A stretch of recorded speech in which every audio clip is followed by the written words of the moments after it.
வெளிப்படுத்தின விசேஷம் 3ஆம் அதிகாரம் 20வது வசனம். இதோ வாசப்படியில் நின்று கதவை தட்டுகிறேன். ஒருவன் என் சத்தத்தை கேட்டு கதவை திறந்தால் அவனிடத்தில் நான் பிரவேசித்து அவனோடு கூட போஜனம் பண்ணுவேன், அவனும் என்னோட போஜனம் பண்ணுவான். இது நம்ம எல்லோருக்கும் அறிந்ததான ஒரு வசனம் தான். ஆனால் இந்த வசனத்திலிருந்து சில காரியங்களை நாம் பார்க்க போகிறோம். ஆண்டவர் திருச்சபைக்கு சொல்லுகிறதான அல்லது சபைக்கு ஆண்டவர் எச்சரிப்பாக சொல்லக்கூடியதான ஒரு காரியம் என்னவென்று சொன்னால், வாசப்படியில் நின்று கதவை தட்டுகிறேன். அதே தேவன் தான் வெளிப்படுத்தின விசேஷம் 2:1 எபேசு சபைக்கு எழுதும்போது கர்த்தர் சொல்றாரு, எபேசு சபையின் தூதனுக்கு நீ எழுத வேண்டியது என்னவெனில், 7 நட்சத்திரங்களை தம்முடைய வலதுகையில் ஏந்தி கொண்டு 7 பொன் குத்து விளக்குகளின் மத்தியிலே உலாவி கொண்டிருக்கிறவர். பொன் குத்து விளக்குகள்னா சபை. அதுக்கு முந்தின வசனத்தில் அதை பற்றி சொல்லப்பட்டிருக்கிறது. 20வது வசனம் 1:20 7 குத்து விளக்குகளும் 7 சபைகளாம் அப்படின்னு இருக்குது. அப்போ இந்த 7 பொன் குத்து விளக்குகள் மத்தியில் உலாவி கொண்டிருக்கிற தேவன் ஒவ்வொரு பொன் குத்து விளக்காக பார்க்கிறார், ஒவ்வொரு சபையாக பார்த்து கொண்டே வருகிறார். வரும்பொழுது ஒரே ஒரு சபையின் கதவு மட்டும் அடைக்கப்பட்டிருக்கிறது. அந்த சபையினுடைய கதவு அடைக்கப்பட்டிருக்கிறபடினாலே அந்த சபையினுடைய கதவை கர்த்தர் தட்டுகிறார்.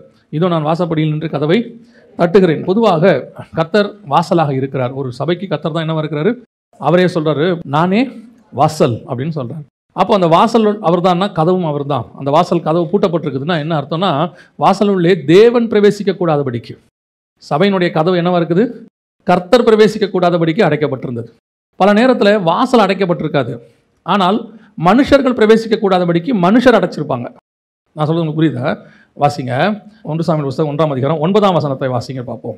சீலோவிலே அவர்கள் புசித்து குடித்த பின்பு அன்னாள் எழுந்திருந்தாள்.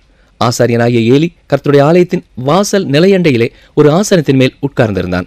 கர்த்தருடைய ஆசாரியனாகிய ஏலி கர்த்தருடைய ஆலயத்தின் வாசல் நிலையண்டையிலே எங்க உட்கார்ந்திருந்தான்? எந்த இடத்துல?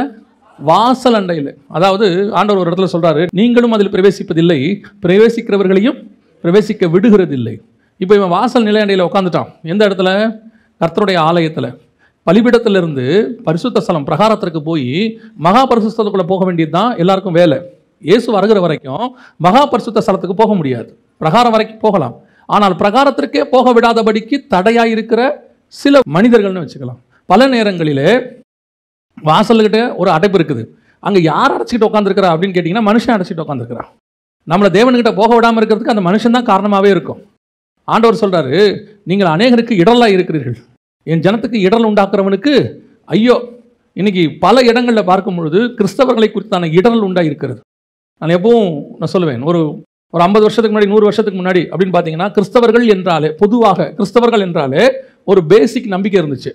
பேசிக் நம்பிக்கை. ஊர்லலாம் சொல்லுவாங்க, அவர் கிறிஸ்தவருங்க, அவர் போய் சொல்ல மாட்டார் அப்படிம்பாங்க. அந்த வார்த்தை ஒரு சொற்றொடர் இருந்துச்சு, நார்மலாகவே இருந்துச்சு. கிறிஸ்தவங்கனாலே பேசிக்காக நல்லவங்க தான் அப்படி ஒரு இருந்துச்சு. கிறிஸ்தவங்க குடிக்க மாட்டாங்க. இன்னைக்கு நிலைமை பாருங்க, இடரல் உண்டாக்கக்கூடிய அளவுக்கு அநேகர் இயேசுகிட்ட வராமல் இருக்கிறதுக்கு காரணமே யாருன்னா கிறிஸ்தவர்கள் தான் காரணமாக இருக்கிறார்கள். இன்னும் சொல்ல போனால் நிறைய ஊழியங்களே அதற்கு காரணமாக இருக்குது. நாமே பல நேரங்களில் காரணமாக இருக்கிறோம். வீடுகளில் நம்மளை பார்க்குறாங்க. நம்ம நிறைய நேரத்தில் சொல்கிறோம், எங்கள் வீட்டில் இருக்கிறவங்க ரட்சிக்கப்பட மாட்டாங்க, எங்கள் வீட்டில் இருக்கிறவங்க ஆண்டவரை ஏற்றுக்க மாட்டாங்க. ஏன் ஏற்றுக்க மாட்டேங்கிறாங்க? என்ன காரணம் அப்படின்னா, எல்லாத்துக்குமே பிசாசு காரணம் இல்லை.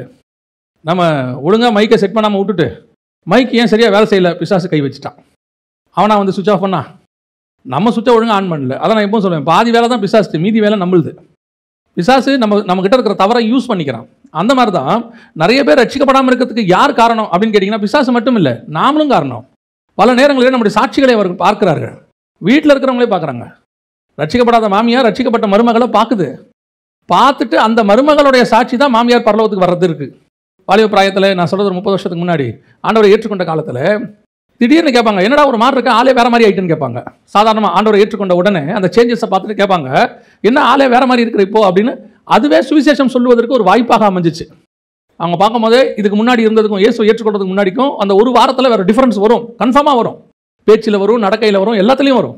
அப்போ அவங்க கூப்பிட்டு கேட்பாங்க, அந்த ஊரில் நம்மகிட்ட நல்லா பழகினவங்களாம் கேட்பாங்க, என்ன ஆள் ஒரு மாதிரி இருக்கிற ஒரு வாரமா, யாருக்கிட்டையும் பேச மாட்டேற, அது பண்ண மாட்டேற, இப்படி போகிற வர என்ன விஷயம் அப்படின் போது அது சுவிசேஷம் சொல்வதற்கு வாசலாக இருந்துச்சு. அவர்கள் உள்ளே வருவதற்கு அது வாசலாக இருந்துச்சு. இன்னைக்கு நம்ம பண்ணுற வேலையே அதான். பல நேரங்களில் பாஸ்டர்கிட்ட ஜோம் பண்ணுவாங்க, எங்கள் குடும்பம் ரட்சிக்கப்படி ஜோம் பண்ணுங்க, இன்னும் என் கணவர் ரட்சிக்கப்படல, என் மனைவி ரட்சிக்கப்படல. ஏன் ரட்சிக்கப்படலன்னா அது ஒரு காரணம் இருக்குது. இன்னொன்று நம்ம சைடு சரி பண்ணிக்கணும். நாம் வாசல் நிலையண்டையில் உட்காந்துருக்கிறோம், எவனையும் உள்ளே விட்டுறதே கிடையாது. கர்த்தரை போர்வதற்கு நாம் தடையாக இருக்கிறோம். பல நேரங்களிலே நாம் தான் தடையாக இருக்கிறோம். அப்போ இங்கே கதவு திறந்திருக்குது, ஊழியக்காரன் உட்காந்துருக்கிறான். கதவு திறந்திருக்கு, போக விடாதபடிக்கு தடை ஊழியக்காரன். ஆனால் இந்த இடத்துல நம்ம வாசிக்கிறோம் பாருங்க, 3ஆம் அதிகாரம் 20ஆம் வசனத்தில், இங்கே ஊழியக்காரன் தடை கிடையாது, கதவே என்னவா இருக்கு, அடைக்கப்பட்டிருக்கிறது. தேவன் வெளியே இருக்கிறார். தட்டி தட்டி பார்த்துக்கிட்டே இருக்கிறாரு. இங்கே திறக்கிற மாதிரியே இல்லை. ஒரு சபையாக உலாவிக்கிட்டு வரார். ஆண்டவர் பார்க்குறாரு, எபேஸை பார்க்குறாரு, சிமிர்னாவை பார்க்குறாரு, சர்தையை பார்க்குறாரு, தியேத்தராவை பார்க்குறாரு, பிலடெல்ஃபியாவை பார்க்குறாரு, பெர்கமோவை பார்க்குறாரு. கடைசியாக லவோதிக்கேயா வந்து பார்த்தா கதவை அடைச்சு கிடக்குது. அவர் உள்ளே வரத்துக்கு வழியே இல்லாமல் இருக்கிறது. இதுதான் இன்னைக்கு இருக்கிற பல சபைகளுடைய நிலைமை. பல விசுவாசி சபைனா நான் சொல்றது டினாமினேஷனையோ அல்லது எந்த ஒரு பர்டிகுலர் சபையையோ அல்ல, நம்மை குறித்து. நமக்குள்ளே தேவன் பிரவேசிப்பதற்கு எது தடையாக இருக்கிறது? எந்த இடத்துல நம்ம அடைக்கப்பட்டிருக்கிறோம்? கர்த்தர் உள்ளே பிரவேசிக்க வேணும். அவர் கர்த்தர் உள்ளே வந்துட்டார்னா அவர் வந்து கிளீன் பண்ணுவார், அது வேற விஷயம்.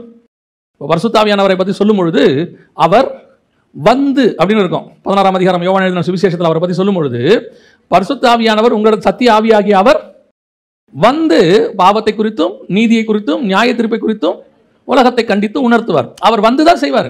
நிறைய பேர் சொல்லுவாங்க, பரிசுத்த அபிஷேகம் பெற்றுட்டீங்களா அப்படின்னு கேட்டால் அவங்க சொல்கிற ஒரு வார்த்தை என்னென்னா, இல்லைங்க இன்னும் கொஞ்சம் பலகீனங்கள்லாம் இருக்குது, சரியான பிறகு பரிசுத்த அபிஷேகம் பெற்றுக்கொள்ளலான்னு பார்க்குறேன்.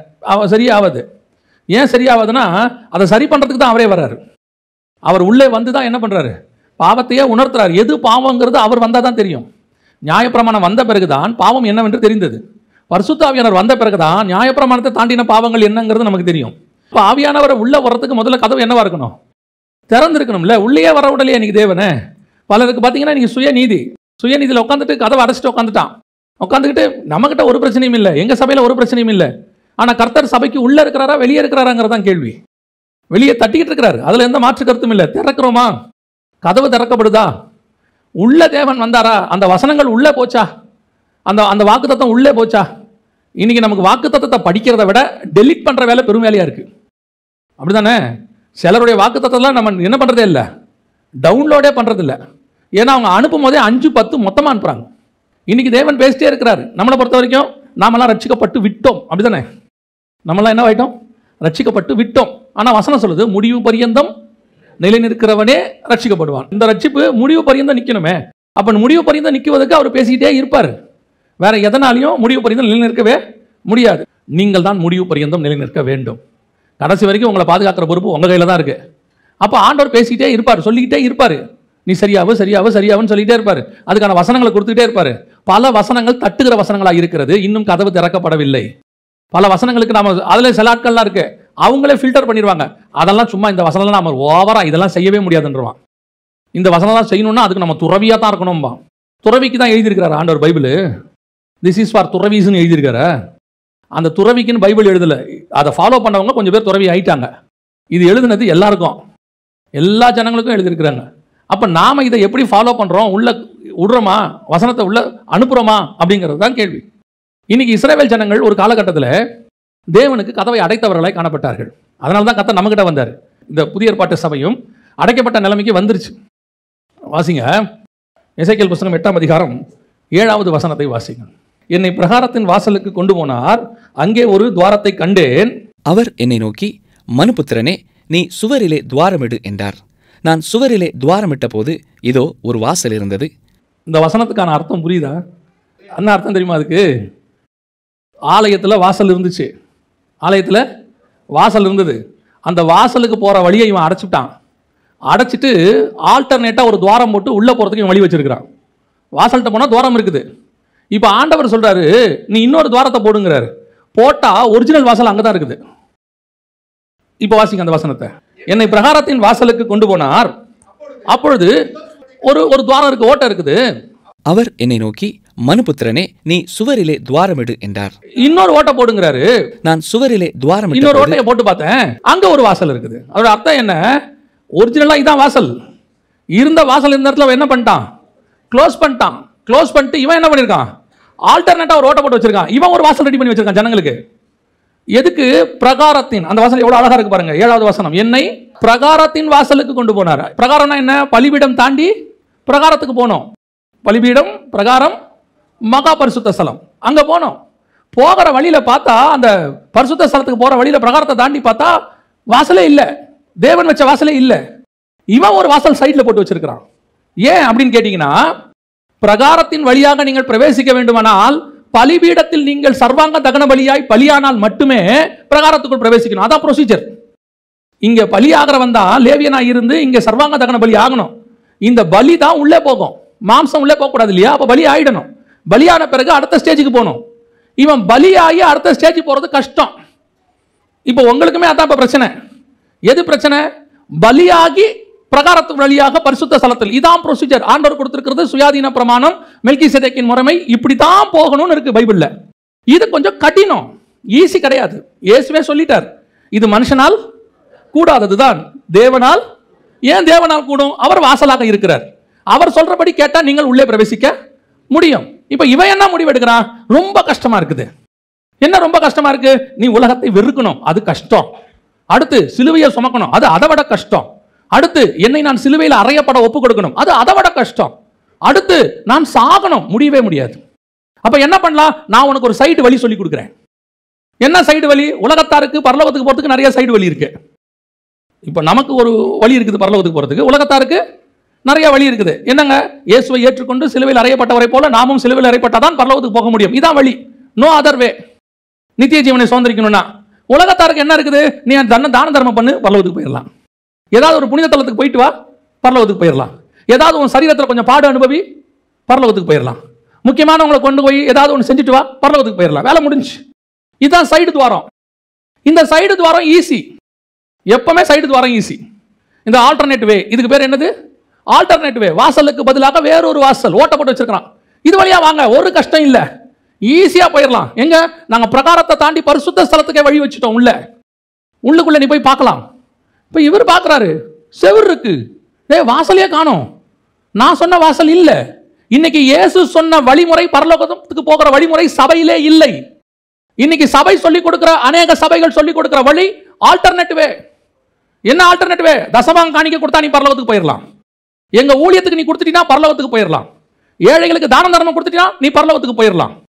நீ எங்க ஊழியத்துக்கு ஒரு பார்ட் கொடுத்துட்டீங்கன்னா ஜீவ புஸ்தகத்துல என் பேர், உன் பேரை நாங்க எழுத வச்சிருவோம். நீ எங்களுடைய இந்த ஊழியத்துக்கு நீ கொடுத்துட்டீங்கன்னா நாங்கள் போகும்போது உன்னை ரெக்கமெண்ட் பண்ணி உள்ளே சேர்த்துப்போம். நீ எங்க ஊழியத்துக்கு கொடுத்துட்டீங்கன்னா, ஏற்கனவே எங்க ஊழியத்தில் இருந்த ஒருத்தர் செத்து போயிட்டாரு, அவர் பரலோகத்துல ரெப்ரசன்டேட்டிவா இருக்கிறாரு, அவர் மூலமா ரெக்கமெண்ட் பண்ணி உன்னை கூட்டிட்டு போயிடுவா. எல்லா பக்க வழி, எல்லா பக்க வழி. பணம் கொடுத்து, காசு கொடுத்து எதை செய்தும் நீ பரலோகத்துக்குள் பிரவேசிக்க முடியாது. நீ செத்தால் மட்டும்தான் பரலோகத்துக்குள்ள பிரவேசிக்க முடியும். நித்திய ஜீவனை சுதந்திரிக்கணும்னா நீ பலிபீடத்துல பலியாக வேண்டும். No other way. இன்னைக்கு சொல்லி கொடுத்துட்டு இருக்காங்க, பக்க வழி வழியாய் நுழைகிறது. எப்படியாவது ஆல்டர்னேட் வழிக்குள்ள உள்ள போயிடுங்க. இன்னைக்கு உங்களுக்கு ஏன் இவ்வளவு கடினமா சொல்ற மாதிரி உங்களுக்கு தோணுது? இன்னைக்கு ஈஸியா உங்களை பரலோகத்துக்கு கொண்டு போறதுக்கு எத்தனையோ வழிமுறைகளை கத்து வச்சிருக்காங்க. இன்னைக்கு காசை வச்சு, பணத்தை வச்சு, ஆஸ்தியை வச்சு நீங்க பரலோகத்துக்கு போகலான்னு எவன் சொல்றானோ அவன் பக்க வழியாய் குழி தோண்டி வச்சிருக்கிறவன், ஓட்ட போட்டு வச்சிருக்கிறவன். அது நேர் வாசல் கிடையாது. இயேசு தெளிவா சொல்லிட்டார், நானே வாசல், என் வழியாய் பிரவேசிக்கிறவனே அல்லாமல். இயேசு கிறிஸ்து சொன்ன வழியின் படிதான் பரலோகத்துக்கு போக முடியும். நோ அதர் வே.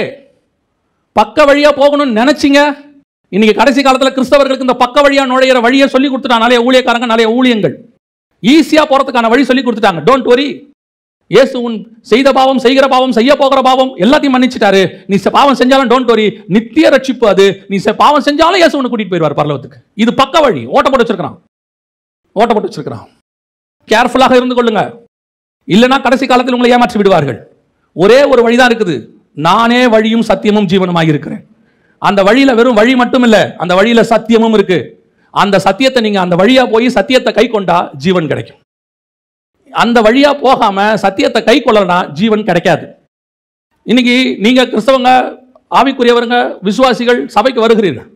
எதற்காக சபைக்கு வருகிறீர்கள்? இது ஒரு ரிலீஜியஸ் சைட் கிடையாது. நான் ஆல்டர்னேட் ரிலீஜனுக்கு வந்திருக்கிறேன், ஏற்கனவே வேற மார்க்கத்தில் இருந்தேன், இயேசுவை ஏற்றுக்கொண்டேன், இந்த மார்க்கத்துக்கு நான் வந்துட்டேன். ஸோ இங்கே வந்ததுனால அங்கே ஒரு வழிபாட்டு தலத்துக்கு போயிட்டு இருந்தேன், இப்போ நாங்கள் இங்கே ஒரு வழிபாட்டு தலை போகிறோம், அங்கே வேற நாளில் போவோம், இங்கே ஞாயிற்றுக்கிழமையில் வரோம், அங்கே சில சடங்காச்சாரம் இருந்துச்சு, இங்கே சில சடங்காச்சாரம் இருக்கு, அங்கே பண்ண மாதிரியே நான் இங்கேயும் பண்ணி முடிச்சா அங்கே பரலோகத்துக்கு போக முடியாது சொன்னாங்க, இங்கே போயிடலாமா? இங்கேயும் போக முடியாது, இங்கேயும் போக முடியாது. ஆல்டர்னேட் ரிலீஜன் இல்லை இது. இது மார்க்கம், மதம் அல்ல, மார்க்கம், வழி. இந்த ஒரு வழிதான் பரலோகத்துக்கு ரீச் ஆகிறதுக்கு இருக்கு. இன்னைக்கு நிறைய ஊழியங்கள் அந்த வழியை அடைச்சிட்டான், செவுறு கட்டிட்டான். உங்களுக்கு ஒரிஜினல் வாசலே இப்ப தெரியல. கடந்த 20 வருஷமா நிறைய ஊழியங்கள் அந்த வாசலையே அடைச்சிட்டான். உங்களுக்கு சைட்ல ஓட்ட போட்டு கொடுத்துட்டான். அந்த ஓட்ட தான் வாசல்னு நினைச்சுக்கிட்டு இருக்கிறோம். கேட்டா என்ன சொல்றது? ஓட்ட போட்டவர் யார் தெரியுமில்ல? எவ்வளவு பெரிய ஊழியக்கார் தெரியுமில்ல? எத்தனை வருஷம் ஊழியம் பண்ணியிருக்கார் தெரியுமில்ல? எத்தனை வருஷம் ஊழியம் பண்ணாலும் ஓட்ட போட்டவர் தப்பு, ஓட்ட போடக்கூடாது. அவ்வளவுதான். யார் சொன்னா என்ன? கள்ள தீர்க்க தரிசனத்தை பெரிய ஆளுங்க சொல்லலாம், சின்ன ஆளுங்க சொல்லக்கூடாதுன்னு அர்த்தமா? அவர் கள்ள தீர்க்கதரிசனம் சொன்னாரு, ஆனா சொன்ன ஒரு பெரிய ஆளு, அதனால நம்ம தப்பா சொல்லக்கூடாது. அப்படியே அர்த்தமா? கள்ள தீர்க்க தரிசனத்தை யார் சொன்னாலும் கள்ள தீர்க்க தரிசனம் தான்.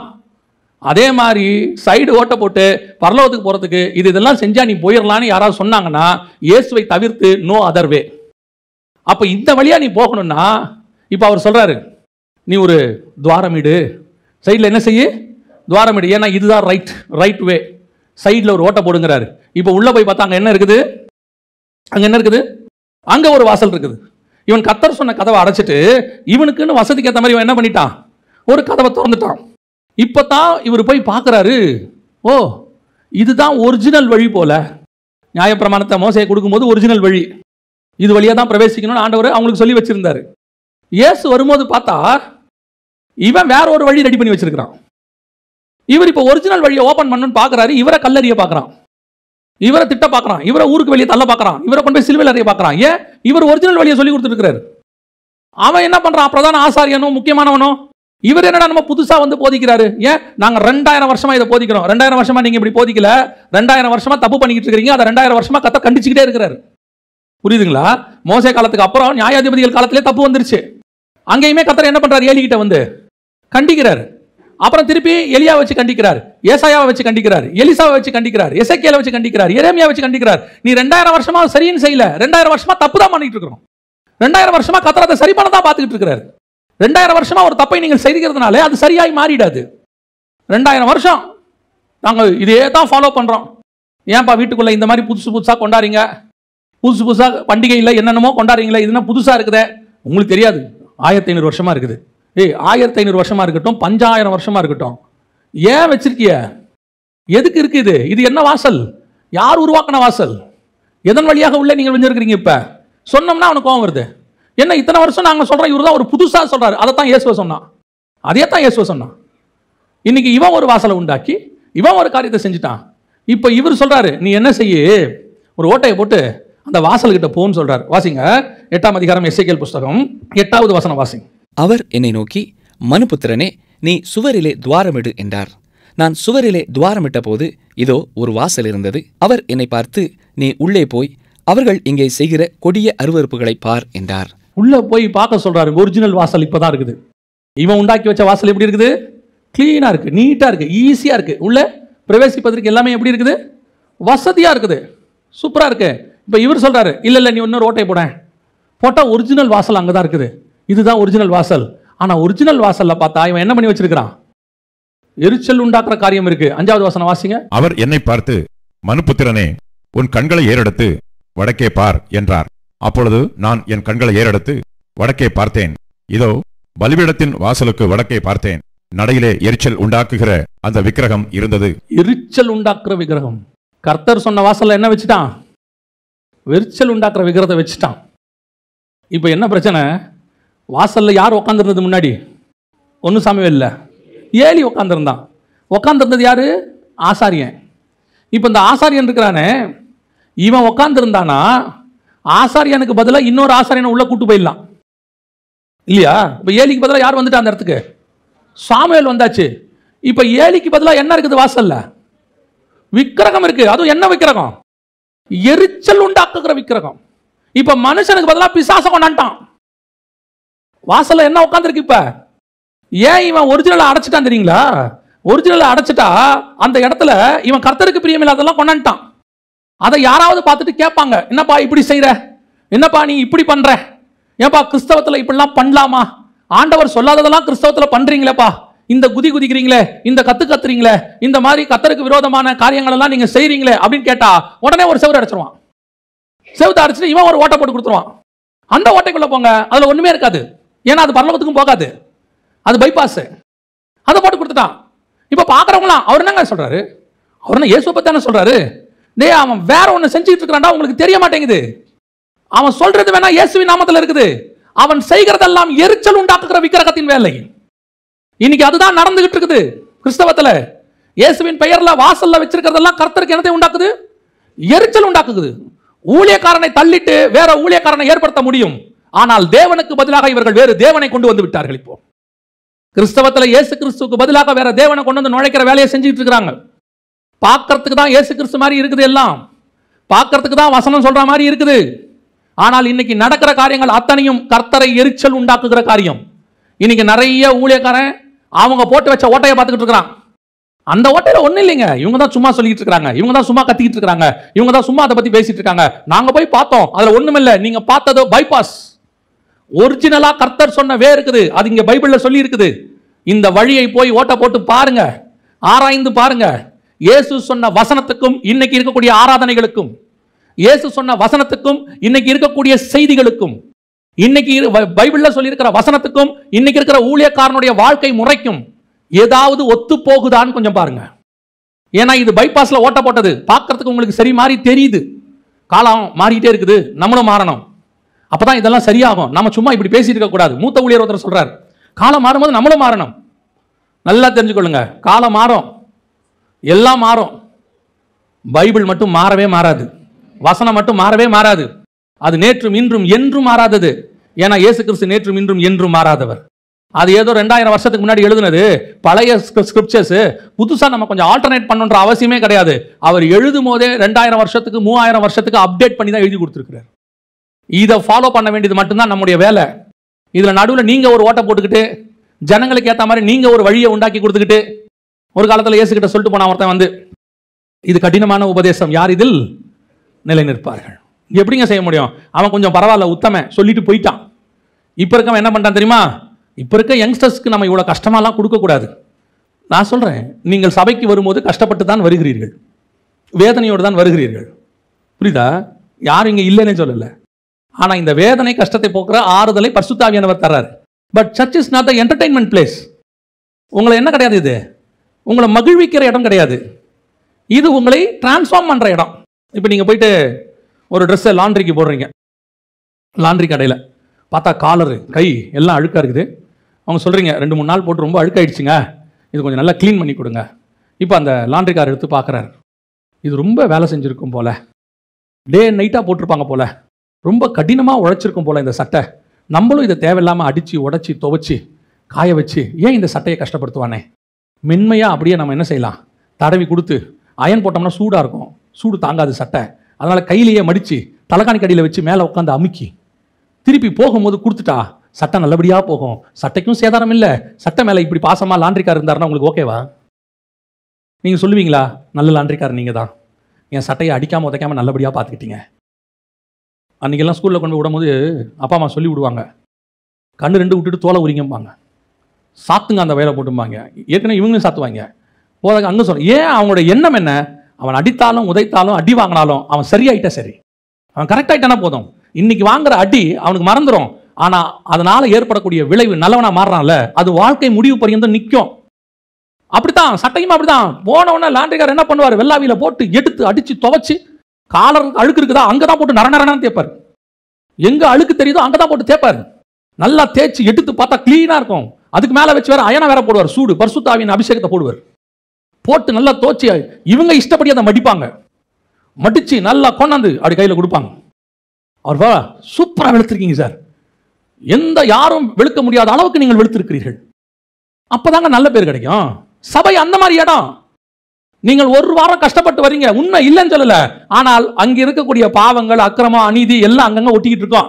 அவன் பேசின சினிமா ஜோக்கு, அவன் பேசின அரசியல் கதை, அவன் பேசின கெட்ட வார்த்தை எல்லாம் அப்படி சுத்திக்கிட்டே இருக்கும் பக்கத்துல. இங்க வரும்போது அடிச்சு துவைச்சு வெளுத்து நீட் பண்ணி மணவாளனுக்கு ஏற்ற மணவாட்டியா வெளியே அனுப்பும் பொழுதுதான் பரிசுத்த ஆவியானவர் சொல்லுவாரு, எனக்கு ஏற்றபடி நீ சபையை நடத்தி கொண்டிருக்கிறாய். எந்த சாட்சி தேவை தெரியுமா? என் ஊழியக்காரன் ஒரு நாள் என்னை கடினமாய் நடத்தினது உண்மை, ஆனால் இன்றைக்கு நானும் என் குடும்பமும் கர்த்தருக்குள் ஆசீர்வதிக்கப்பட்டிருக்கிறோம். தேவன் வருவாரானால் நான் பரலோகத்துக்கு போவேன் என்கிற நிச்சயம் எனக்கு இருக்கிறது. இந்த சாட்சி தான் ஊழியக்காரனுக்கு தேவை. இன்னைக்கு இவங்களா ஒரு வாசலை உண்டாக்கி வச்சுட்டு அந்த வாசல்ல இவங்க பிரவேசிக்க சொல்லிட்டு உள்ள போய் பார்த்தா எரிச்சல் உண்டாக்குற வைக்கிறோம். பல நேரங்களில் எங்கள் கடினமாய் பேசுகிறோம், கடினமான வார்த்தை கொடுக்கப்படுகிறது, கொஞ்சம் கஷ்டப்பட்டு தான் பேசுவாங்க. ஊழியக்காரங்க சொல்லும் போது என்ன பாஸ்டர் இப்படி திட்டாரே, நான் சொல்லுகிறேன், என்னுடைய போதகர் என்னை கூட்டுவது நல்லது என்று சொல்லுங்கள், நல்லது என்று சொல்லுங்கள். ஏன் சொல்லு பாருங்க, எங்களுக்கு இப்போ நம்ம பாஸ்டர் இருக்கிறாங்க, அவங்க வராங்க, அவங்களுக்கு இங்கே உங்களை உறவுகளாக கொடுத்து தான் கர்த்தர் அமைச்சு வச்சிருக்கிறார். உங்களையும் பகைச்சிக்கிட்டு அவர் எங்கே போவார்? இப்போ உங்களை பகைக்காமல் இருக்கணுன்றதுக்காக உங்களுக்கு தேவையான நல்ல வார்த்தைகள்லாம் பேசி ஆறுதலாக பேசணுமா, இல்லை தேவன் சொல்கிறத உங்களுக்கு சொல்லணுமா? தேவன் சொல்கிறத சொல்கிறதுக்கு தான் நீங்கள் கேட்க வந்திருக்கிறீங்க இல்லையா? உங்களுக்கு தான் உறவுகளை உட்காந்து சந்தோஷமாக பேக்கிறதுக்கு 4 பேர் கொடுத்துருக்கிறார் ஆண்டவர். நீங்கள் என்ன தப்பு பண்ணாலும் சரின்னு சொல்கிறதுக்கு 4 பேர் கொடுத்துருக்காரு. நீங்கள் தப்பு பண்ணா சரி தப்புன்னு சொல்கிறதுக்கு கொஞ்சம் பேரை தான் கர்த்தர் கொடுத்துருக்காரு. அதில் ஒன்று சபை, பிரதானமானது சபை. சபை அந்த வேலையை தான் செய்யணும். சபை ஒரு ஓட்டை போடக்கூடாது, புது ஓட்டை போடக்கூடாது, ஆல்டர்னேட் வே உண்டாக்கக்கூடாது. நீங்கள் ஆல்டர்னேட் வே ஏன் உண்டாக்கிட்டீங்க? இப்போ பாருங்க, அவன் எரிச்சல் உண்டாக்குற விதத்தை வச்சுட்டான். இப்போ என்ன ஆயிடுச்சு? ஜனங்க போக முடியாது பரிசுத்த ஸ்தலத்துக்கு. அந்த சபையிலையோ அந்த ஊழியக்காரங்கிட்டையோ சில சபைகள் சில ஊழியக்காரங்கிட்ட இருந்து கண்டிப்பாக ஜனங்கள் பரலோகத்திற்கு வர முடியும். ஏன்னா அவங்க அதுக்கு அதில் அவங்க அந்த எரிச்சல் உண்டாக்குற விக்கிரகத்தை தான் தேவனே நினைச்சிட்டாங்க. ஏன்னா முதல்ல அவன் உட்காந்துக்கிட்டான் ஃபர்ஸ்ட். இப்போ அவனுக்கு பதிலாக எதை கொண்டு வச்சுட்டான்? வாசல்ல கர்த்தருக்கு எரிச்சல் உண்டாக்குற காரியத்தை கொண்டு வந்து வச்சுட்டான். இனி அந்த பரிசுத்த ஸ்தலத்துக்குள்ள பிரவேசிக்கவே முடியாது, சான்ஸே இல்லை, அந்த வழியாக போக முடியாது. ஒரு பெரிய ஊழியர் இருந்தார், தேவனுக்காக வைராக்கியமாய் செயல்பட்டவர். ஒரு காலகட்டத்தில் தேவனை விட்டு தூர போக தொடங்கினார். கடைசியாக நான் தான் இயேசு என்று சொல்ல தொடங்கினார். இதுதான் எரிச்சல் உண்டாக்குற விக்கிரகமாய் அவர் மாறுறது. கிரைஸ்டுக்கு ஆல்டர்னேட்டாக அவர் மாறினார். கடைசியில் என்னாச்சு தெரியுமா? அவர் சொல்றதெல்லாம் சரின்னு நம்ம ஒரு கூட்டம் இருந்துச்சு, இவர் தான் இயேசுன்னு ஒரு கூட்டம் நம்புச்சு. இப்போவும் செத்து போன எத்தனையோ ஊழியக்காரங்களுக்கு ஃபாலோயர்ஸ் இருக்காங்க. அவர் தான் இயேசு, திரும்பி வரப்போறாரு, அவர் தான் 7ஆம் தூதன், இப்படிலாம் சொல்லிட்டு இருப்பாங்க. அவங்க தான் இயேசுக்கு பதிலாக ஆல்டர்னேட்டாக வந்து உட்காந்தவங்க. எரிச்சல் உண்டாக்குற விக்கிரகம் அந்த இடத்த அவங்க அடைச்சிட்டாங்க. பரிசுத்த ஸ்தலத்துக்கு போக முடியாது. அதனால இவங்க என்ன பண்ணிட்டாங்க? ஆல்டர்னேட்டா ஒரு வழியை உண்டாக்கிட்டு இது வழியா போங்க, நம்ம வேணா பரலோகத்துக்கு போயிடலான்னு வேற ஒன்றை காட்டி உங்களுக்கு விட்டுட்டாங்க. சரி, இப்போ தேவன் எங்க இருக்கிறாரு? தேவன் எங்க உட்கார்ந்திருக்கிறாரு? வாசிங்க 8ஆம் அதிகாரம் 6வது வசனம். அவர் என்னை நோக்கி, மனுபுத்திரனே, அவர்கள் செய்கிறதை காண்கிறாயா? என் பரிசுத்த ஸ்தலத்தை விட்டு என்னை தூரமாய் போக பண்ணும்படியான இஸ்ரவேல் வம்சத்தார் இங்கே செய்கிற மிகுந்த அருவருப்புகளை காண்கிறாய் அல்லவா? பரிசுத்த ஸ்தலத்தை விட்டு வெளியே போல, தூரமா போயிட்டாரு. பரிசுத்த ஸ்தலத்தை விட்டு தூரம் போயிட்டாரு. எருசலேம் தேவாலயத்தை விட்டுட்டு தேவன் எங்க போயிட்டாராம்? பல சபைகளை விட்டு தேவன் தூரம் போயிட்டாரு. இவன் ஒரு ஓட்டையை போட்டு விட்டான், இவன் ஒரு ஆராதனை நடத்திக்கிட்டு இருக்கிறான். பல ஊழியக்காரனை விட்டு தேவன் போயிட்டாரு, தூரம் போயிட்டாரு. சபையை விட்டு தேவன் தூரம் போயிட்டாரு. சபைக்குள்ள தேவன் இல்லை சொன்னா ஒத்துக்க மாட்டேங்கிறான். இல்லைங்க, அப்படிலாம் கிடையாது, என்ன நடந்தாலும் தேவன் உள்ளே இருக்க மாட்டார். என்னங்க, ஒரு குப்பை லாரி இருக்கிற சில இடத்துல பார்த்தீங்கன்னா மொத்த குப்பையும் ஒரு இடத்துல கொட்டியிருப்பாங்க ஊருக்கு வெளியே. அதுக்கு பக்கத்தில் உங்களால் இருக்க முடியுமா? மூக்கு பிடிச்சிட்டு ஓடுறோம், அந்த பக்கத்தில் பாருங்க வீடே இருக்காது. ஏன்னா அங்கே தான் கொண்டு போய் கொட்டுறாங்க. ஏன்னா அது பக்கத்தில் வாசம் பண்ண ஒரு நாம போட்ட குப்பையிலே பக்கத்திலேயே நம்மளால வாசம் பண்ண முடியலையே. உலகத்தினுடைய மொத்த பாவத்துக்கு அடையாளமா இருக்கிற விக்கிரகத்தை, எரிச்சல் உண்டாக்குற விக்கிரகத்தை கொண்டு ஆலயத்துக்குள்ள வச்சுட்டான் அவன். தேவன் எப்படி இருப்பாரு? இன்னைக்கு நிறைய சபைகள்ல தேவன் தூரம் போயிட்டாரு. அவர் பாட்டு வேற எங்கேயோ இருக்கிறாரு. இவங்க நினைச்சிட்டு இருக்கிறாங்க என்ன நடக்குது? கரெக்டா ஆராதனை நடக்குதுங்க, ஜனங்க கரெக்டா வந்துறாங்க. இன்னைக்கு இருக்கிற மிகப்பெரிய டிராபேக், ஊழியக்காரனும் ஊழியங்களும் சபைகளும் ஏமாறுற மிக முக்கியமான டிராபேக் எதுன்னு கேட்டீங்கன்னா கிரவுட். அவங்க நினைச்சிட்டு இருக்கிறாங்க மீட்டிங்க்கு கிரவுட் வந்துருச்சுன்னா கர்த்தர் இருக்கிறாருன்னு நினைச்சிட்டாங்க. மீட்டிங் கிரவுட் வந்து என்ன வந்துருச்சு? கர்த்தர் வந்துட்டாரு அப்படின்னு நினைச்சுக்கிறாங்க. யார் சொன்னா அப்படின்னு? யார் சொன்னா? இப்போ அரசியல்வாதி மீட்டிங் நடக்குது, நம்ம மீட்டிங்கை விட ஜனங்க அங்கே அதிகம் வராங்க. அப்போ அங்கே கர்த்தர் இருக்கிறாரா? கூட்டம் இருக்கிற இடத்துலலாம் கர்த்தர் இருக்கிறாருன்னு யார் சொன்னது? இன்னைக்கு ஒரு பெரிய தப்பு நடந்துகிட்டு இருக்குது. அதாவது ஊழியக்காரனும் ஏமாறுறான், சபைகளும் ஏமாந்துட்டு இருக்குது. இதை பார்த்து விசுவாசியும் ஏமாறுது. கூட்டத்தை வச்சு டிசைட் பண்ணாதீங்க. கூட்டம் இருக்கிற இடத்துல தேவன் இருக்க மாட்டார்னு சொல்லல, ஆனா பெரிய கூட்டம் இருக்கிற இடத்துலலாம் தேவன் இருப்பார்னு நினைக்காதீங்க. அது ரொம்ப ஆபத்தில் போய் முடிஞ்சிடும். அதுதான் இருக்கிறதுலே டேஞ்சர். தேவன் எந்த கூட்டத்தில் இருக்கிறாருன்னு நீங்கள் பார்க்கணும். அந்த கூட்டத்தில் நீங்களும் இருந்தால் நல்லது, தப்பு இல்லை. இங்கே இன்னைக்கு இதுதான் பிரச்சனை. 5000 பேர் மீட்டிங் வந்துட்டாங்க. அவங்க கேட்குறான், அப்போ கர்த்தர் இல்லாமல் இவங்களாம் வருவாங்களா? அப்போ இவ்வளோ பேருக்கு கர்த்தர் இல்லாமல் வந்தாங்களே, இவங்களாம் எங்கேருந்து வந்தாங்க? 50000 பேர் ஐபிஎல் பார்க்க போகிறானே, கர்த்தர் இருக்கிறனால தான் பார்க்க போகிறானா? யோசித்து பாருங்க. ஐபிஎல் பார்க்க போகிறாங்களா, கர்த்தரை பார்க்க போகிறாங்களா? இல்லை. கூட்டத்தை வச்சு டிசைட் பண்ணாதீங்க. சத்தியத்தை வச்சு சபையை டிசைட் பண்ணணும். வார்த்தையை வச்சு தான் ஊழியக்காரனை டிசைட் பண்ணணும். இன்னைக்கு கடைசி காலத்தில் அவர்கள் ஒரு ஓட்டை போட்டதுனால அந்த ஓட்டை தான் க்ரௌடு. அது ஒரு வாய்ப்பு. நம்ம இவ்வளோ பேர் இருக்காங்க, இப்போ இல்லைன்னா கர்த்தர் இங்கே இல்லைன்னா இவ்வளோ பேர் எப்படி வருவார்கள்? வருவாங்க, நல்லா வருவாங்க. பிசாசு கூட்டத்துக்கு வருவாங்க ஜனங்க. திரளான ஜனங்கள் பிசாசையும் பின்பற்றுவார்கள். திரளான ஜனங்கள் கிரிக்கெட்டை பின்பற்றுவார்கள். திரளான ஜனங்கள் யூரோப்பில் ஃபுட்பாலை பின்பற்றுவார்கள். திரளான ஜனங்கள் ஃபெஸ்டிவலுக்கு கூடுவாங்க. இங்கெல்லாம் கர்த்தர் இருக்கிறான்னு அர்த்தம் இல்லை. சத்தியம் இருக்கிற இடத்தில் நீங்கள் இருக்கிறீர்களா என்று ஆராய்ந்து பார்க்கணும். அது தேவன் உண்டாக்கின வழியா? அந்த வழியிலே தேவன் இருப்பார். நீங்கள் அந்த வழியில் பார்த்தீங்கன்னா தேவன் இருப்பார். இன்னைக்கு பல சபைகளிலே, பல ஊழியங்களிலே, பல விசுவாசி வீடுகளை விட்டு தேவன் தூரத்தில் இருக்கிறார். பக்கத்தில் கூட இல்லை, வாசலில் கூட இல்லை. எங்கே இருக்கிறாரு? தூரத்தில் இருக்கிறார். இது நடந்து பல ஆயிரம் வருஷம் ஆச்சு. இஸ்ரவேல் ஜனங்கள் மத்தியில் நடந்தது. இப்போ அந்த தேவன் ரெண்டாவது வந்து இன்னொரு காரியத்தை நமக்கு செய்கிறார். உன்னத பாட்டின் புஸ்தகம் 5ஆம் அதிகாரம் வாசிங்க, 4வது வசனம் வாசிங்க. என் நேச தமது கையை கதவு துவாரத்தின் வழியாய் நீட்டினார். அப்பொழுது என் உள்ளம் அவர் நிமித்தம் பொங்கினது. என் நேசருக்கு கதவை திறக்க நான் எழுந்தேன். பூட்டின கைப்பிடிகள் மேல் என் கைகளிலிருந்து வெள்ளை போலமும் என் விரல்களிலிருந்து வாசனை உள்ள வெள்ளை போலமும் வடிந்தது. இப்போ ஆண்டவர் மணவாட்டி சபைக்கு வரார். இஸ்ரவேல் சபையிலிருந்து இப்போ கர்த்தர் எங்க வராரு? மணவாட்டி சபைக்கு வரார். மணவாட்டி சபைக்கு வந்தா அவனும் கதவை அடைச்சி வச்சிருந்தான். ஆனால் அவன் வேறொரு ஓட்டை போட்டு வேறொரு வாசலை போட்டு அவன் ஒரு ரூட்டு கொடுத்து மகா பரிசுத்த ஸ்தலத்துக்கு போகலான்னு அவன் ஒரு மார்க்கத்தை உண்டாக்கிட்டான். ஆனால் இப்போ ஆண்டவர் அதை விட்டுட்டு மணவாட்டிக்கிட்ட வரார். சரின்னு மணவாட்டி சபைக்கு வீட்டுக்கு மணவாசன் இப்போ அடுத்த தன்னுடைய வீட்டுக்கு வரார். வந்து பார்த்தா இங்கேயும் கதவு எப்படி இருக்குது? கதவு எப்படி இருக்கு? அடைக்கப்பட்டிருக்குது. வசனம் சொல்லுது பாருங்க, கதவு அடைக்கப்பட்டிருந்தது. நான் நித்திரை பண்ணினேன், இதயமோ விழித்திருந்தது. கதவை தட்டுகிற என் நேசரின் சத்தத்தை கேட்டேன். கதவு இங்கேயும் அடைக்கப்பட்டிருக்குது. ஆனா இங்க இப்ப என்ன தெரியுமா? இங்கேயும் பக்கத்துல ஒரு ஓட்டை இருக்குது. இங்கேயும் பக்கத்துல ஒரு ஓட்டை இருக்குது. ஆனா என்ன ஓட்டை? அந்த ஓட்டை வழியா கதவை திறக்கலாம், ஆனா திறக்க முடியாதபடி பூட்டி இருக்குது. சில நேரத்தில் பார்த்தீங்கன்னு சொன்னா அந்த சாவி துவாரம் இருக்குல்ல, அது அதுதான் அவர் சொல்றாரு.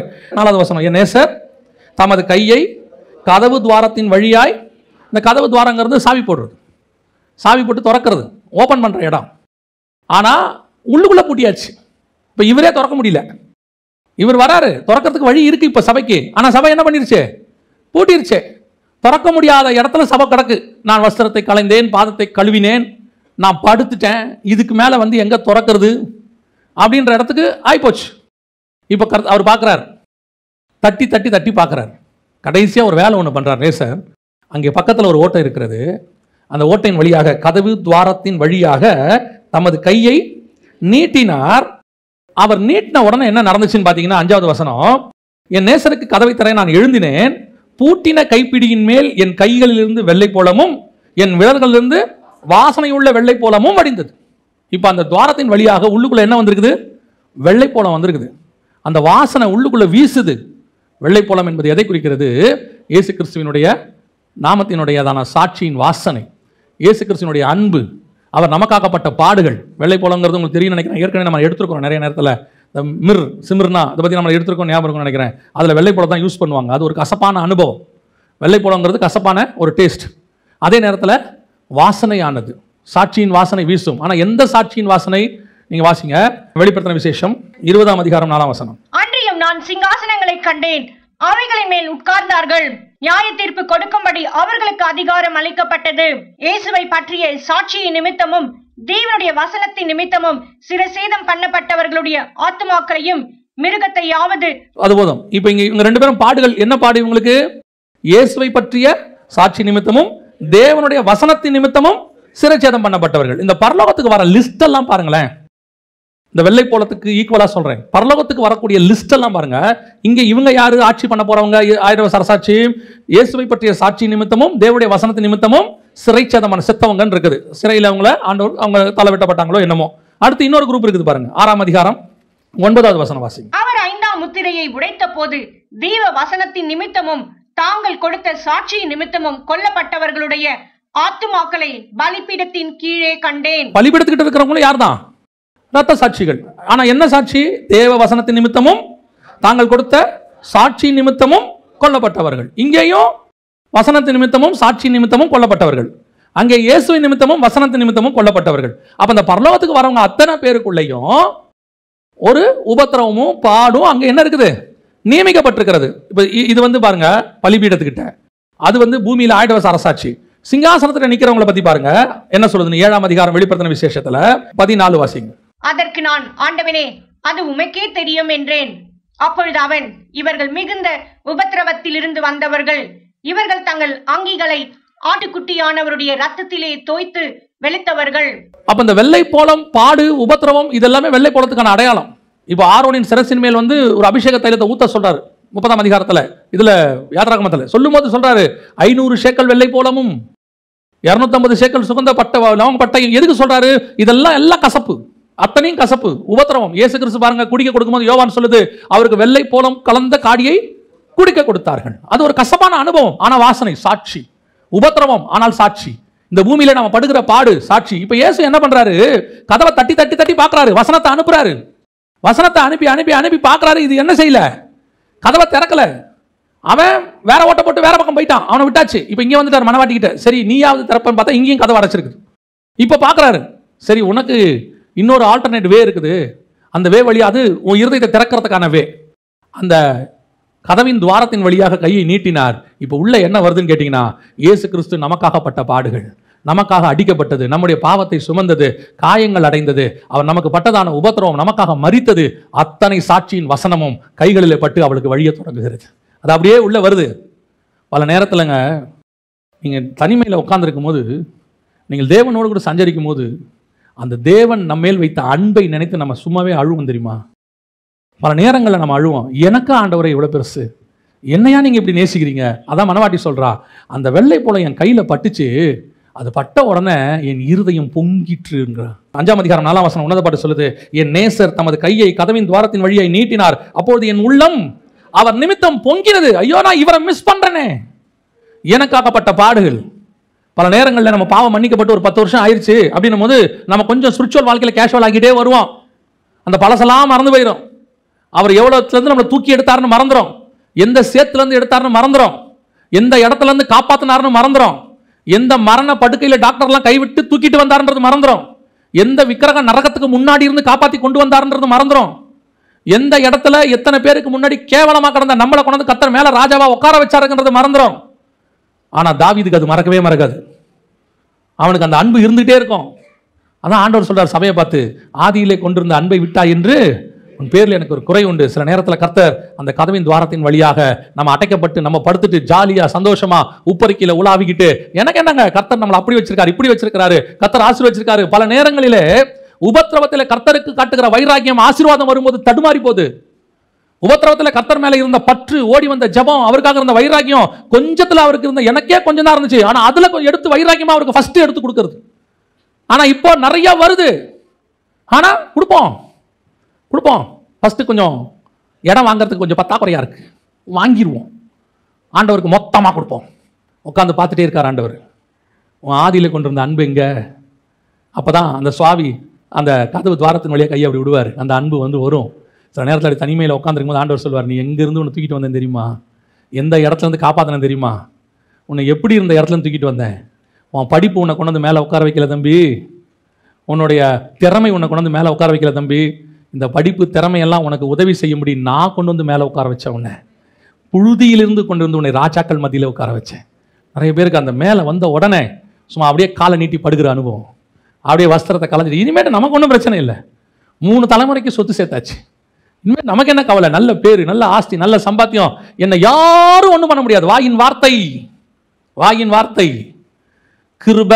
இந்த கிருபைங்கிற வார்த்தை கடைசி வரைக்கும் வாயில இருந்துகிட்டே இருக்கணும். வெறும் வாயில மட்டும் இருக்கக்கூடாது, இருதயத்திலேயே இருக்கணும். நினைச்சுக்காதிய. பெரிய ஆப்பிள் கம்பெனியில் இருந்த சிஇஓ தான் அவர், ஸ்டீவ் ஜாப்ஸ். தெரியும் தானே உங்களுக்கு?